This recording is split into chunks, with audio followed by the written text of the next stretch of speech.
3 questions de la pastorale liturgique et sacramentelle de Nancy à Fanny Thébault, de la paroisse Bienheureux Charles de Foucauld, du secteur pastoral Nancy-Ville, engagée dans la préparation au mariage et les équipes liturgiques.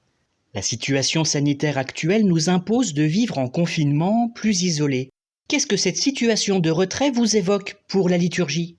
Alors, en ce moment, si j'associe effectivement les deux termes de confinement et de liturgie, les deux ont du mal à aller vraiment ensemble sur l'ouverture aux autres, puisqu'actuellement on ne peut la faire que par la prière et puis on peut plus côtoyer les autres. Et c'est vrai que pour moi, aller à la messe le dimanche, c'est pas y aller que pour moi, c'est y aller pour participer à une communauté, à une vie de paroisse, dans laquelle chacun doit se sentir investi et avoir son rôle, et qu'en ce moment, effectivement, on ne peut plus l'avoir sauf par téléphone ou par Facebook, parce que Facebook est un bon relais, et qu'on a la chance d'avoir un prêtre qui nous accompagne via Facebook, en nous donnant des célébrations, nous faisant visiter les cloches du Sacré-Cœur et nous témoignant beaucoup de choses dans la vie.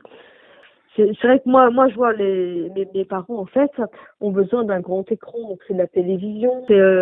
Voilà, alors certes il y a KTO, mais même KTO, alors c'est très joli les images de KTO, hein. Honnêtement, quand on était à Rome là pour les offices, c'est magique. Mais moi j'étais pas complètement dans mes célébrations, quoi.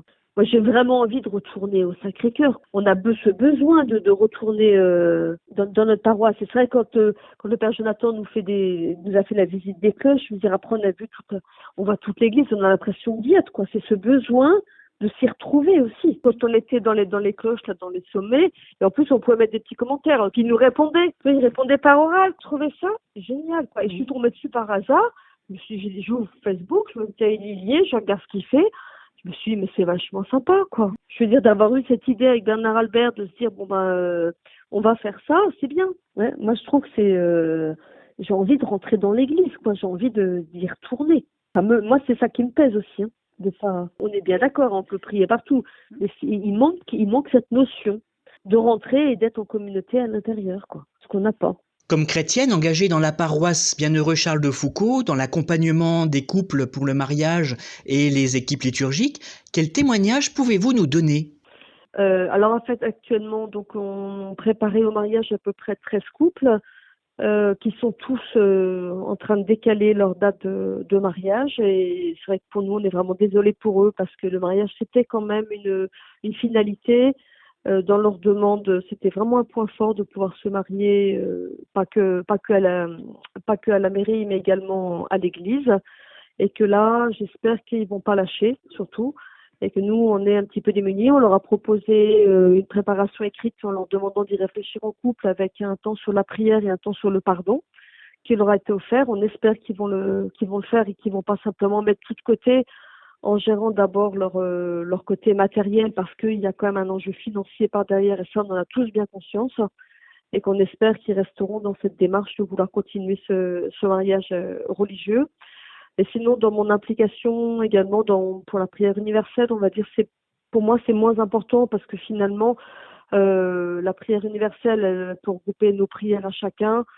Et ça, on est quand même en communauté quand on prie. Donc, de toute façon, pour moi, c'est moins important, on va dire, que de savoir les jeunes qui se préparaient au mariage et qui sont aujourd'hui, à mon avis, un petit peu démunis.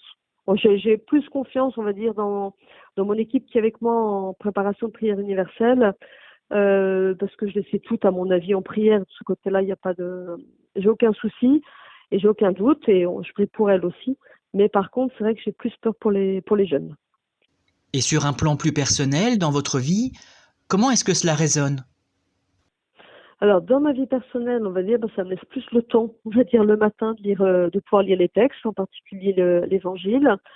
On a été bien accompagnés quand même, toujours via Facebook, hein, sur le temps du carême, et ça laisse du temps, quoi. Franchement, j'en reçois également des intentions de prière sur ma boîte mail régulièrement, donc on a plus de temps de les porter et d'être plus régulier, prendre un temps d'oraison après la lecture de l'Évangile. Et c'est vrai que puis reprendre un temps de prière le soir pour remercier et confier tout ce qui a été ou ce qui n'a pas été dans la journée. C'est vrai qu'on a cette notion de temps Après, moi, globalement, je peux pas me plaindre parce que j'ai quand même le temps de le faire, mais parfois, c'est plus par fainéantise que je ne le fais pas. Et là, je me l'impose, mais c'est peut-être plus facile, finalement, le temps de se retrouver. Et alors, par contre, ce qu'on fait moins, c'est que normalement, on a comme un temps, nous, en prière avec François, mon mari, et que actuellement, c'est vrai qu'on le fait moins. L'organisation est différente à la maison en ce moment. Donc c'est vrai il faudrait qu'on se remette en route parce que ça, je pense que c'est un gros manque de plus prier ensemble et ça, il faudrait vraiment que ce soit un point concret qu'on remette en place parce que ça va nous manquer. Alors c'est vrai que dans les intentions de prière, on s'ouvre beaucoup plus sur les malades, on s'ouvre sur quand on entend parler de quelqu'un, il y a quand même des décès.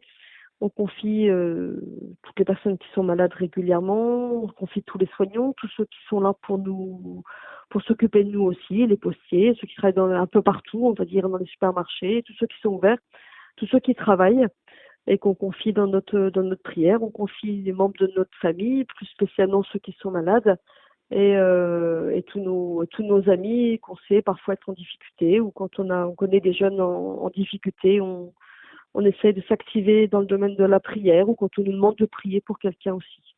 Merci beaucoup.